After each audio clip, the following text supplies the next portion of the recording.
Okay, let's take a look at curved space and a little bit of general relativity here. We'll discuss a flat surface. If we have a flat surface and we try to make a square, we'll make a square by traveling 5 inches or 5 feet or 5 miles, making a 90-degree turn, another 5 miles, and then another 5 miles, and another 5 miles after 90-degree turns. And we'll end up back at our spot. And that's what happens on a flat surface. The other thing that we'll discuss is on a flat surface, if you draw a circle by marking a center and walking out in the same distance in all directions, 5 inches, let's say, you'll make a circle. And what you'll find is that if you want to know the radius of the circle, one way you can find it by calculating it rather than measuring it.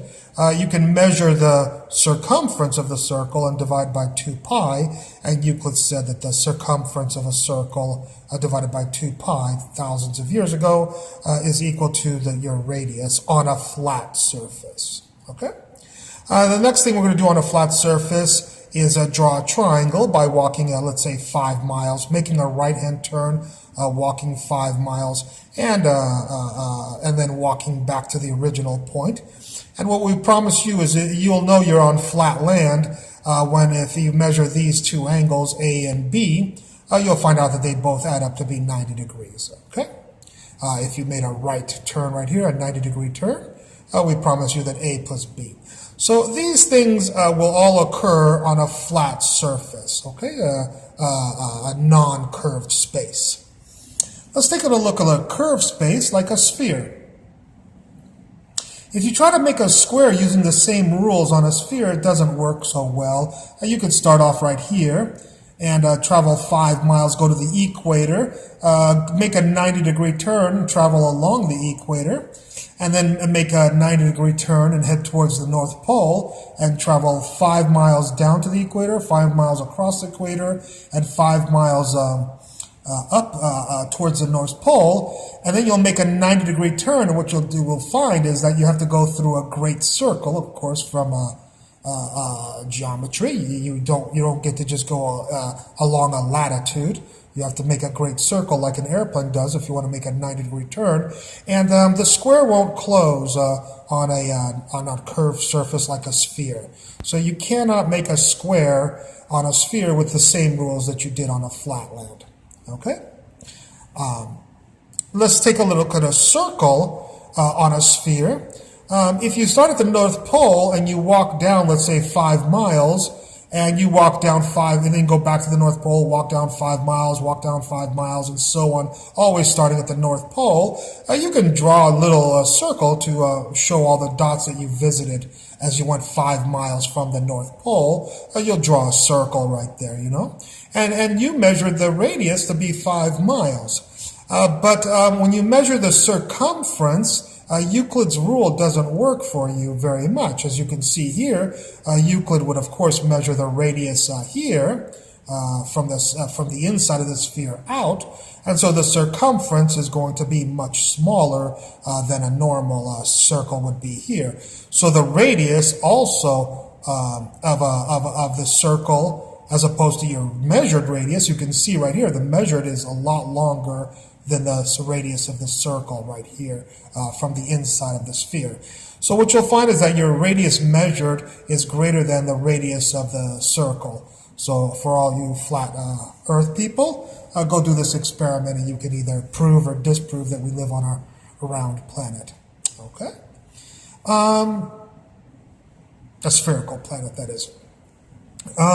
The last thing we're going to do is, just like we did here, we tried the square, we tried a circle, we're going to try a triangle on a sphere, draw a triangle. We'll start at the North Pole, walk to the equator, make a 90-degree turn, walk along the equator, and then head back towards the North Pole.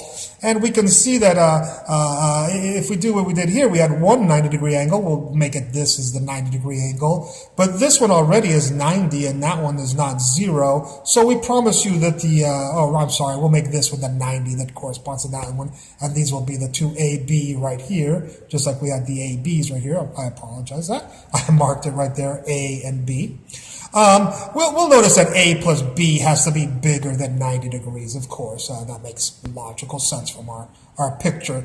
So we notice that with when you live on a sphere, the rules that work on a flat surface don't work on a sphere right here. So we'll review here a little bit. By the way, this doesn't, a sphere is called a positively curved space. A saddle would be a negatively curved space. I didn't show you a saddle, but if you do all these experiments, like draw a square, a circle, or a triangle on a saddle, you'll be doing stuff in negatively curved two-dimensional space. Anyways, I have another lecture on three-dimensional curved space. And I'm sorry, we're not going to get to general relativity in this lecture. I want to keep this one a little bit short. So in positive curved space, you're not going to make a square that returns back to the original point if you use the rules of traveling 5 miles, making a right-hand turn, travel 5 miles, make a right-hand turn, a 90-degree turn, and another 90-degree turn. You won't end up back at your thing if you try to use these rules to make a square. For a circle with positive curved space on a sphere, your measured radius will always be bigger than your Euclidean radius, which is the circumference divided by 2 pi. You will measure a radius that's bigger than, whereas in a negative space, you'll measure a radius that's smaller than the Euclidean radius, which is the circumference that you measure as you walk around that pink circle when you draw it on a horse saddle, and divided by 2 pi. And the last thing is that we learned that with positively curved space, the sum of the angles will always be bigger than 180.